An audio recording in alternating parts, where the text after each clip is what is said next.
Hello and welcome to 10 Minute Takes, where we give you the rating first, followed by a discussion. Tonight we are doing Goosebumps 2, Haunted Halloween. Are you ready to rate this, Jim? Yes, I am. All right.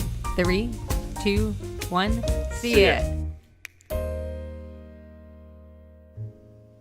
All right, so Goosebumps 2. So this story is a semi-continuation of the first film, but I would actually refer to this as an anthology sequel. It has none of the characters except for one cameo at the end that has anything to do with the first film. None of the kids from the first film have anything to do with this. Except for Slappy, of course. Yeah, but even him feels like it's a Slappy from a different Goosebumps story. It's not the same Slappy from the previous film.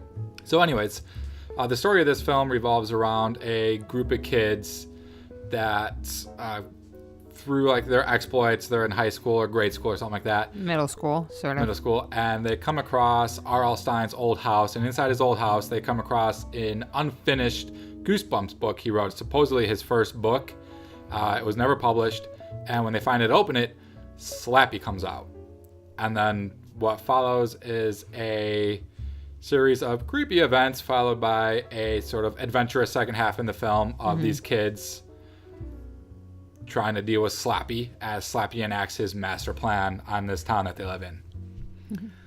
So for me, the story was very enjoyable. I liked it a lot. My thoughts on the film is that I really enjoyed it. It was very pleasant. It was fun. It was an easygoing movie. From beginning to the end, I was having a really good time. I thought that this was a great addition to the Goosebumps franchise, and I really think that the clash of the horror comedy adventure mix in the whole film really did it for me. And it was a movie that we hadn't seen in a while, where I could just shut off my mind and just enjoy it. That's what you said that I wanted to play off of. That you said it's a shut your mind off kind of film. And one of the notes that I took was that this is a really fun film with a fun premise that really falls apart in the third act if you really think about it. But like you said, if you go in and you just shut your mind off and just enjoy the ride that you go on, it's a fun film. All of that didn't even faze me until you had said something later on. And I was like, you know what, that didn't even bother me, that the third act wasn't as put together as the first two segments of the film, because it just, for me, it was just something that I didn't have to think of too much. Yeah. If you try to think about and pick apart the ending of the film, it's not going to make any sense. You're going to be like, just kind of like scratching your head. But this is a kid's horror film. Yeah. I don't think this is one of those films that you need to be analytical about. It's literally just, if you enjoyed the first one, I think you can enjoy this one. Yeah. Just no spoilers or anything. The first one's to see it for me. I absolutely loved the first one. It was a super surprise when we saw it. Yeah. And this one was also, I don't think as much of a surprise as the first one, mainly because of the third act, but it's still super enjoyable.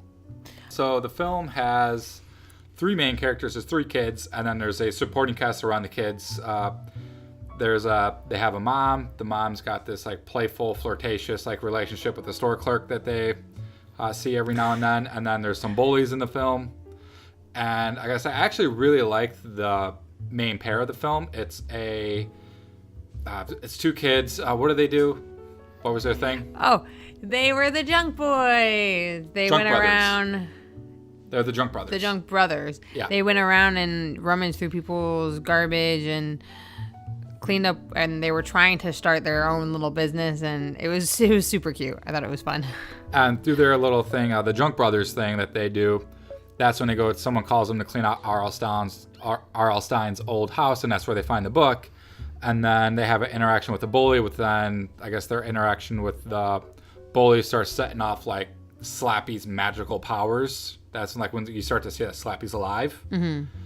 And then the other thing that I really liked with the film was that I actually really liked the supporting characters, like the mom. She wasn't like a caricature of a mom. She felt like a real person. It's like there's the scene early on when there's the older sister, the daughter of the mom.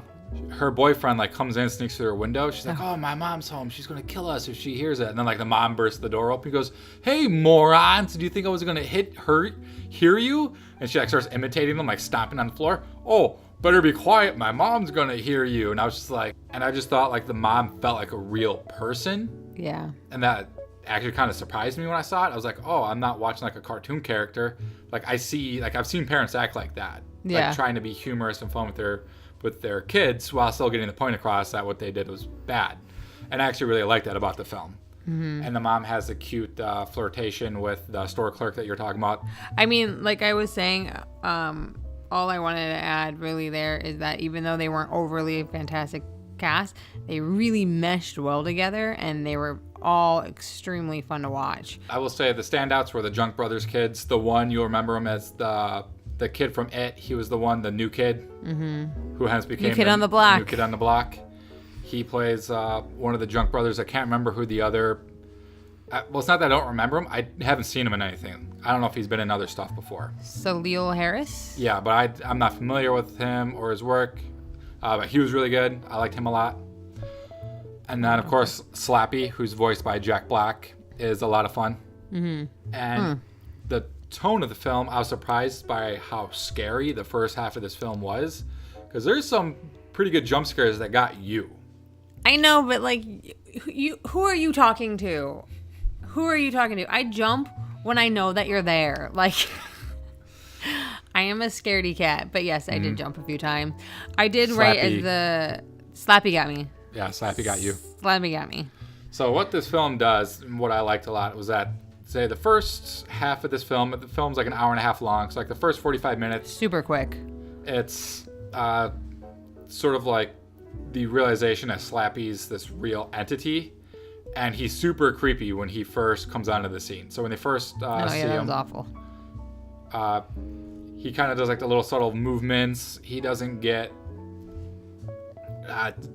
too hammy with it too soon, but then once Slappy becomes like fully realized, and then he starts going around doing all like the evil Slappy stuff, the tone of the film shifts. So when Slappy enacts his plan, which his plan is that he wants to create a real life family, he wants to be part of a real life family, and so these kids that found him are like, he's like, we're all going to be a family. When they reject him, he then brings Halloween to life, and he makes like Halloween to become his family. But this is the part where it kind of fell apart a little bit, because that didn't make too much sense to me.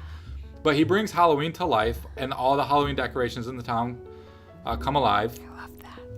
And at that point, it stops being scary and becomes a kid's adventure film. Yeah. And then it becomes very humorous. It's actually quite funny. You get some supporting characters that actually made me laugh here and there. And then you have the final showdown between the kids and Slappy. Yeah. I have to say, I loved when all the Halloween stuff came to light. It really brought out the Halloween spirit that I enjoy looking forward to every year, every October. And this was the first time this October that I felt the Halloween spirit watching this movie. Yeah, there is a great Halloween spirit. I mean, Haunted Halloween's in the title. I understand, but like, you can have a movie that's Haunted Halloween that still doesn't quite bring you the fun of Halloween until you actually go through it. Like, I went through all the emotion these kids were going through, and then once it kind of became this adventure, I just love seeing, you know, the Headless Horseman and the witches and the goblins and all of the characters that came to life and the giant spiders. Like, it just was a really good time for me, and I actually really enjoyed it the most when they came alive. Did you have a favorite scene? When all the Halloween characters came to life. My favorite part of the movie is, and I thought it was going to be eye-rolling because I didn't like it in the trailer, but it's the gummy bear scene. The gummy bear scene. Oh my God, they were great. Was fantastic. It was super funny. I forgot about that. It was really good. I like that one. So, final thought?